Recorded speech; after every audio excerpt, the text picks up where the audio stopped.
భారీ అంచనాలతో సంక్రాంతి బరిలో నిలిచినటువంటి గేమ్ చేంజర్ మూవీ విడుదలయ్యి 8 రోజులు పూర్తయ్యి ఈరోజు 9వ రోజు నడుస్తున్నటువంటి నేపథ్యంలో ఈ 8 రోజుల్లో గేమ్ చేంజర్ మూవీ ప్రపంచవ్యాప్తంగా ఎంత వసూళ్లను రాబట్టింది, ఈ మూవీ బ్రేక్ ఈవెన్ అవ్వాలి అంటే ఇంకా ఎంత కలెక్షన్లని రాబట్టాల్సి ఉంది, అసలు ఓవరాల్ కలెక్షన్ ఎలా ఉంది అనేది మనం పూర్తి స్థాయిలో విశ్లేషణ చేసుకునేటువంటి ప్రయత్నం చేద్దాం. ప్రస్తుతం మనతో పాటు ఉన్నారు ప్రముఖ సినీ విశ్లేషకులు, ప్రముఖ సీనియర్ జర్నలిస్ట్ యజ్ఞమూర్తి గారు. సార్తో మాట్లాడదాం. సార్ నమస్తే. సార్ నమస్తే కృష్ణ. తెలుగు చిత్ర పరిశ్రమ నుంచి సంక్రాంతి బరిలో దిగినటువంటి మొట్టమొదటి సినిమా గేమ్ చేంజర్.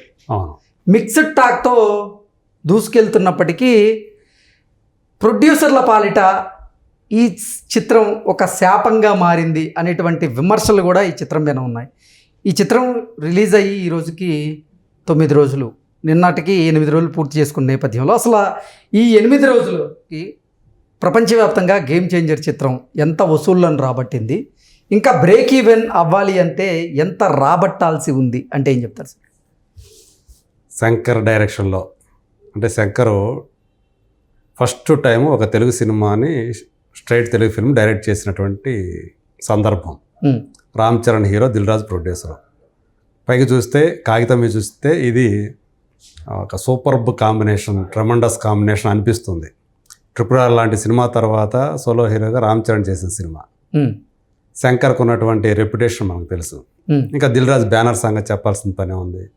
సో వాళ్ళకి ఇప్పుడు ఇది 57వ సినిమాగా రిలీజ్ అయింది గేమ్ చేంజర్ అనేది.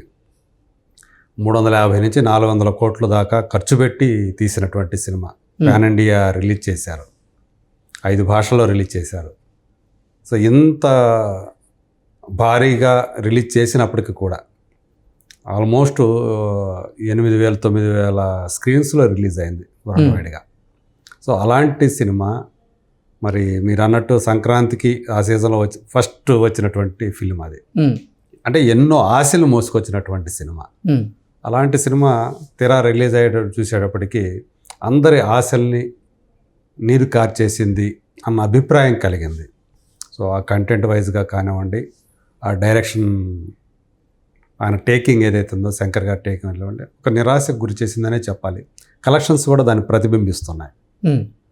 8 రోజులు పూర్తయ్యేటప్పటికి ఇది కేవలం 47% మాత్రమే. అంటే దాని మీద పెట్టిన పెట్టుబడి ఏదైతే ఉందో, డిస్ట్రిబ్యూటర్లు అందరూ కలిసి, బయర్లు అందరూ కలిసి 47% మాత్రమే తిరిగి వచ్చింది అనేది మనకి ఇప్పుడు ట్రేడ్ సర్కిల్స్ ద్వారా అందుతున్నటువంటి సమాచారం. అంటే దీని ప్రీ బిజినెస్ వాల్యూ 221 కోట్లని ఒక అంచనా వేశారు. అది చూసుకుంటే ఇప్పుడు వచ్చింది 103 కోట్ల ప్లస్ మాత్రమే వచ్చింది షేరు. అంటే 50% కూడా ఇప్పటికీ రాలే, ఇంకా 47%. వాళ్ళు మొదట 186 crores గ్రాస్ కలెక్ట్ చేసింది మొదటి రోజు అని ఏదైతే వేశారో అది సాధ్యపడింది, అది నిన్ననే సాధ్యపడింది. యాక్చువల్ ఫిగర్లో చూసుకుంటే నిన్నటికి అది కలెక్ట్ చేసింది మనకు అందుతున్నటువంటి సమాచారం ప్రకారం అయితే 188.5 కోట్లు నిన్నటికి వచ్చినాయి గ్రాస్. ఓకే, వాళ్ళు వేసింది అంటే సినిమా రిలీజ్ అయ్యి 8 రోజులు పూర్తి చేసుకున్న తర్వాత కానీ 188 కోట్ల రూపాయల గ్రాస్ వస్తే మొదటి రోజే 186 వేశారు అనేది అది చాలా విమర్శలకు తావిచ్చింది, ట్రోలింగ్ గురి చేసింది. అంటే వాళ్ళు వేసే అఫీషియల్ పోస్టర్లు కాదు కావాల్సింది, బుక్ మై షో అనేది ఏదైతే ఉందో దాని ద్వారానే అది మనకి చాలా ట్రాకింగ్ అనేది మనకే తెలుస్తుంది. ఎవరికైనా పబ్లిక్ కూడా తెలిసిపోతుంది. ఆ బుక్ మై షోలో ఎన్ని టికెట్లు అమ్ముడవుతున్నాయి, ఎంత కలెక్ట్ అవుతుంది, దాన్ని బట్టి మనకి తెలిసిపోతూ ఉంటుంది. సో ఇది ఇప్పుడు అందుబాటులో ఉన్నటువంటి ఒక సౌకర్యం అందరికి కూడా. సో దీన్ని బట్టి అసలు వాళ్ళు ఎంత ఎగ్జాగరేట్ చేస్తారు ప్రొడ్యూసర్స్ అనేది మనం అర్థం చేసుకోవాలి. సో మొత్తంగా వరల్డ్వైడ్గా చూసుకున్నప్పుడు అది 103.5 కోట్ల రూపాయల షేర్ వచ్చింది అనేది మనకు అందుతున్నటువంటి సమాచారం. అదే ఏపీ తెలంగాణ వారికి చూసుకుంటే 2 తెలుగు రాష్ట్రాల్లో ఆల్మోస్ట్ 95 కోట్ల గ్రాస్ వచ్చింది తెలుగు రాష్ట్రాల్లో. అందులో 64.5 కోట్ల రూపాయల షేర్ అని చెప్పేసి మనకి అందుతున్నటువంటి సమాచారం. అంటే ఇప్పటికి 8 రోజులు పూర్తయ్యేటప్పటికి కేవలం 47% మాత్రమే రికవరీ అయ్యిందంటే ఇంకా 53% రావాల్సి ఉంది. ఏది బ్రేక్ ఈవెన్ అవ్వాలంటే ఈరోజు శనివారం, రేపు ఆదివారం, ఈ 2 రోజుల్లో వచ్చిన కనెక్షన్ దానికి. ఇక తర్వాత రోజు నుంచి సోమవారం నుంచి దానికి వచ్చే కలెక్షన్ కూడా మరీ తగ్గిపోతుంది అని చెప్పేసి మనకి సమాచారం అందుతుంది. నిన్న వరల్డ్ వైడ్గా 8వ రోజు అది కలెక్ట్ చేసిన షేర్ ఎంత అంటే 2 కోట్ల రూపాయల లోపల ఉంది. ఇంకా కరెక్ట్గా మనకి అందుతున్న సమాచారం ప్రకారం అయితే 1,68,00,000 రూపాయల షేరు మాత్రమే వచ్చింది 8వ రోజు. ఒక గేమ్ చేంజర్ లాంటి అంత ఒక పెద్ద సినిమాకి భారీ అంచనాలతో విడుదలైన సినిమా 8వ రోజు అంత తక్కువగా రావటం అనేది 1.68 crore షేర్ అంటే దాన్ని బట్టే అది ఏ స్థాయి నష్టాలను కలిగించబోతుంది అనేది ఒక అంచనా వేసుకోవచ్చు మనం. సో ఒక రకంగా చెప్పాలంటే ఇది లైఫ్ టైం థియేటర్ నుంచి వెళ్ళిపోయే టయానికి కనీసం 40% నష్టాలైన డిస్ట్రిబ్యూటర్లకు వచ్చే అవకాశాలు ఉన్నాయి అనేది ట్రేడ్ విశ్లేషకులు చెప్తున్నటువంటి మాట. సో మనకు తెలుసు అది 221 కోట్లు దాని మీద పెట్టుబడులు పెట్టారు.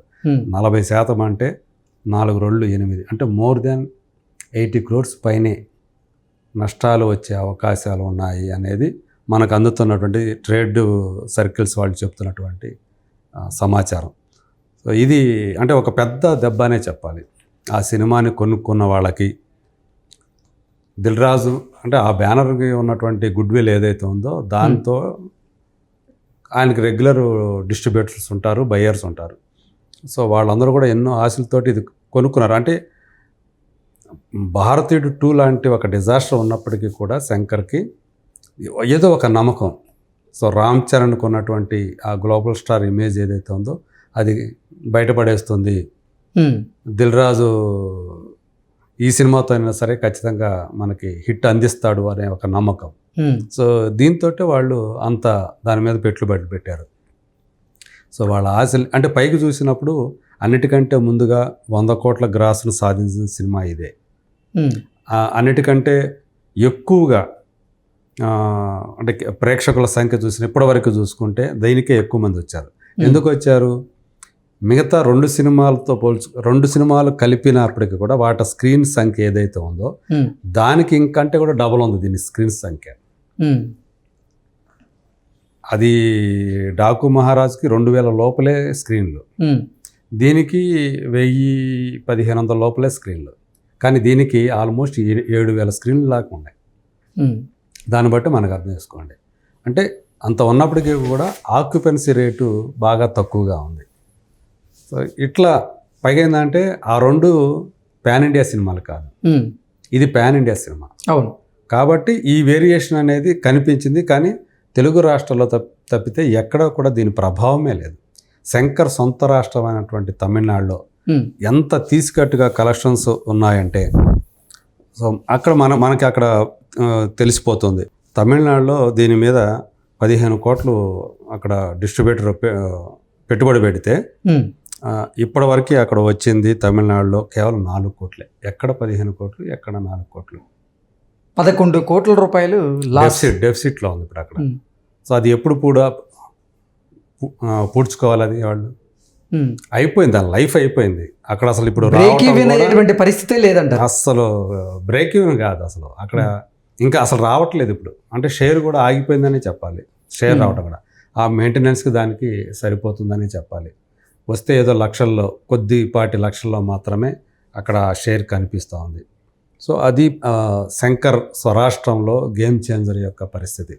సో ఇట్లా మిగతా అన్ని చోట్ల కూడా, నైజాంలో కూడా, అంటే ఆంధ్రప్రదేశ్ అనే రాష్ట్రం ఒక్కటే ఈ సినిమాకి కాస్త అండగా నిలబడిందని చెప్పాలి. సో దాంట్లో సగం మాత్రమే తెలంగాణలో వస్తుంది. అంటే తెలంగాణ కూడా అంత తీసికట్టుగా కలెక్షన్స్ అనేవి ఉన్నాయి. సో ఇదే అంటే దాని పరాజయానికి ఈ తెలంగాణలో కూడా దానికి ఆదరించే వాళ్ళు బాగా తక్కువైపోవటం కూడా ఈ స్థాయి ఫ్లాప్కి కారణం అని చెప్పేసి కూడా ట్రేడ్ వర్గాల వాళ్ళు అభిప్రాయపడుతున్నారు. కొంతలో కొంత ఈ సినిమాకి సంక్రాంతికి వస్తున్నాం అనే సినిమా ఒకవైపు అడ్డంగా నిలబడబట్టి దిల్ రాజు రెగ్యులర్ డిస్ట్రిబ్యూటర్లు కాస్త ఊపిరి పీల్చుకుంటున్నారని చెప్పుకోవాలి. Okay sir, thank you so much. Thank you.